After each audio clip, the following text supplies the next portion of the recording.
TV10 Network. Breaking news, exclusive update from Yadadri district.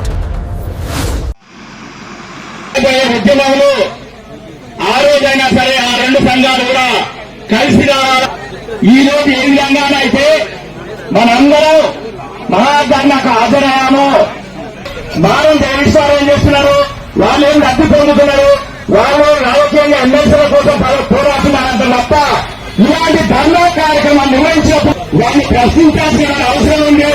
లేనట్లయితే మనం ఎంత ఎక్కువ మంది హాజరైతే అక్కడ మనం పనిచేసినటువంటి సమస్యలు పరిష్కారం అవుతారని ఆలోచించాల్సిన కోరుతూ నాకు ఈ అవకాశం ఇచ్చినటువంటి చేసిన కంటే కొంచెం తీవ్రంగా రాయండి. యాదాద్రి జిల్లాలో సుమారుగా 10,000 మంది ఉద్యోగస్తులుగా ఉన్నాం. మరి ఇక్కడ సుమారుగా 4,000 మంది ఉన్నాం. రాకుండా ఉన్నటువంటి ఆ ఇంట్లో భార్య కానీ పిల్లల అవసరాల కోసం అడిగితే తక్కువ ఖర్చుల కీటానికి ఎంత పాపం అంతా కూడా ప్రభుత్వం ప్రజల 14-17లో ఈ రాష్ట్ర బడ్జెట్ 1,00,000 కోట్లు పెట్టారు ఆ రోజు ఉన్నటువంటి ఆర్థిక మంత్రి. ఇదే 2025-26లో మన యొక్క రాష్ట్ర ఆర్థిక బడ్జెట్ 3,00,000 కోట్లు అయ్యింది. రేపు యొక్క సభాముఖంగా అందరూ కూడా ప్రశ్నించుకోండి. 2,00,000 కోట్ల నుంచి మన భిక్ష గారి మన హక్కు కాబట్టి దయచేసి ఇక్కడ ఉన్నటువంటి నాయకులందరికీ కూడా తెలియదంటే కొత్త భిక్ష చేసినట్టుగా దసరా సంక్రాంతికి ఇస్తామని లేదా పండుగ పబ్బాలు లెక్క చిన్నపిల్లలకు సంఘటిస్తే ఇచ్చినట్టుగా వారికి రాజీపడ సాధించేంత వరకు పూర్తి స్థాయిలో మా పండుగ కానీ సంఘటన కానీ వేయడానికి సిద్ధంగా అందరూ కూడా కోరుతున్నారు.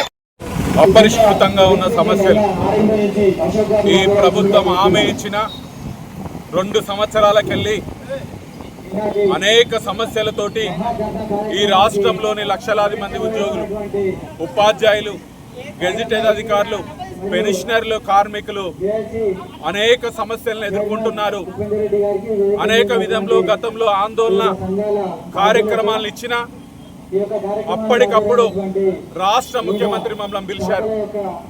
మీకు రావాల్సిన సమస్యలన్నిటిని కూడా పరిష్కరిస్తాను, మీ పిఆర్సీ ఇస్తాను, డిఎస్ ఇస్తాను, ఈహెచ్ఎస్ ని అమలు చేస్తాను, సిపిఎస్ నుంచి ఓపీఎస్ కు మార్చే విధంగా కూడా ఒక అధ్యయన కమిటీ వేసి నిర్ణయం తీసుకుంటాను, నాకు 3 మాసాల టైం ఇవ్వడం అని స్వయంగా రాష్ట్ర ముఖ్యమంత్రి అమలు చేసే వ్యవస్థకు ఒక పెద్ద మనిషి ఆ రోజు ఉద్యోగులకు ప్రామిస్ చేయడం జరిగింది.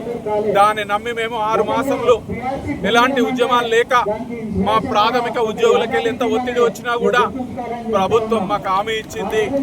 మేము తెచ్చుకున్న ప్రభుత్వం తప్పకుండా మా సమస్యలు సాధ్యమవుతాయనే ఒక ఉద్దేశంతో 6 మాసంలోని వేచి చూశాం.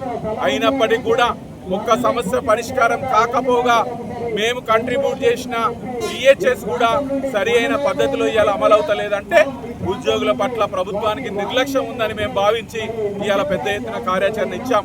ఇవాళ వేలాది మంది మీరు చూస్తున్నారు. యాదాద్రి భువనగిరి జిల్లాలో ఉద్యోగుల ప్రభంజనం ఎట్లా ఉందో ఈరోజు ఇవాళ మహాధర్నాన్ని చేపడుతున్నాం. సెప్టెంబర్ 1న నిరసన కార్యక్రమాలు చేపడుతున్నాం. అప్పటికి ప్రభుత్వం దిగిరాకపోతే లక్షలాది మందితోటి చెలో హైదరాబాద్ ని మేము దిగ్విజయం చేసి మా సమస్యలు మేము సాధించుకుంటామని కూడా ఈ ప్రభుత్వానికి తెలియజేస్తూ సెలవు తీసుకుంటాం.